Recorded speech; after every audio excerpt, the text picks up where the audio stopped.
बच्चा को इंसाफ दिलवा दीजिए, बस और कुछ नहीं चाहिए।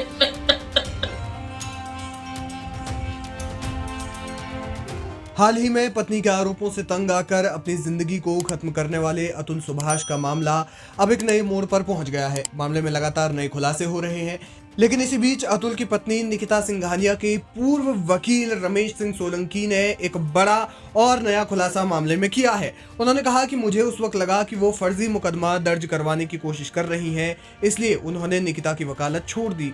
एक निजी मीडिया चैनल को दिए गए इंटरव्यू में निकिता के पूर्व वकील रमेश सिंह सोलंकी ने कहा, मैंने 498A घरेलू हिंसा और 125 मेंटेनेंस का मुकदमा निकिता की ओर से दर्ज किया था, लेकिन जब उन्होंने हत्या और अप्राकृतिक यौन संबंध के तहत मामला दर्ज करवाया तो मैंने उनकी वकालत छोड़ दी। मुझे लग रहा था कि यह फर्जी मुकदमा है। मेरी अंतरात्मा ने कहा कि मामला फर्जी था। दहेज प्रताड़ना के केस की सुनवाई जारी थी। इसी बीच अतुल की पत्नी ने केस के बीच में फिर से अपने पति पर हत्या का मामला और अप्राकृतिक यौन संबंध का मामला भी दर्ज करवाने की मांग की थी, लेकिन कोर्ट ने इन दोनों ही मामलों को खारिज कर दिया। दो मुकदमों 498A और 125 का मामला दर्ज करवाने तक मैंने उनकी वकालत की। बताया जा रहा है कि निकिता ने पहले दहेज और मेंटेनेंस का मामला दर्ज करवाया। इसके बाद एक नया शिकायती पत्र बनाया जिसमें लिखा गया था कि उनकी शादी के बाद उनके पिता चिंता में रहते हैं और इस तरह से वे डिप्रेशन में चले गए, जिसके बाद उनकी मौत हो गई। इस शिकायती पत्र में अतुल के खिलाफ हत्या का मामला दर्ज करवाने की कोशिश की गई थी।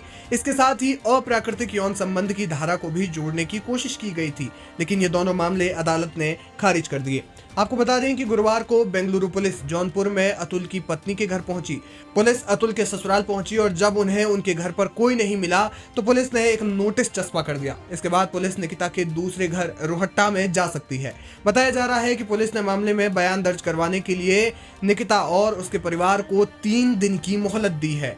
अतुल के जान देने के बाद निकिता और उनका पूरा परिवार फरार चल रहा है। बताया जा रहा है कि मिलने के बाद पुलिस सबको हिरासत में लेकर पूछताछ कर सकती है, क्योंकि अतुल ने अपनी जिंदगी खत्म करने से पहले जो नोट लिखा था उसमें उन्होंने अपनी पत्नी निकिता सिंघानिया और उनकी मां, भाई और चाचा पर गंभीर आरोप भी लगाए। करीब 80 मिनट के वीडियो में अतुल ने तमाम बातें कही। उन्होंने कहा कि निकिता ने 9 फर्जी केस उनके खिलाफ दर्ज करवाए थे। इस मामले में अब निकिता के पूर्व वकील ने भी बड़ा खुलासा किया है।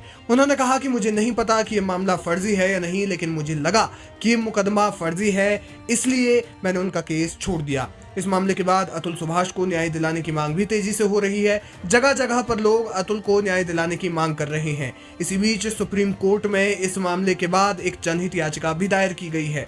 इस याचिका में कहा गया है कि घरेलू हिंसा और दहेज उत्पीड़न के कानूनों का गलत इस्तेमाल किया जा रहा है। याचिका में सुप्रीम कोर्ट से ऐसे मामलों के लिए गाइडलाइंस बनाने का अनुरोध किया गया है।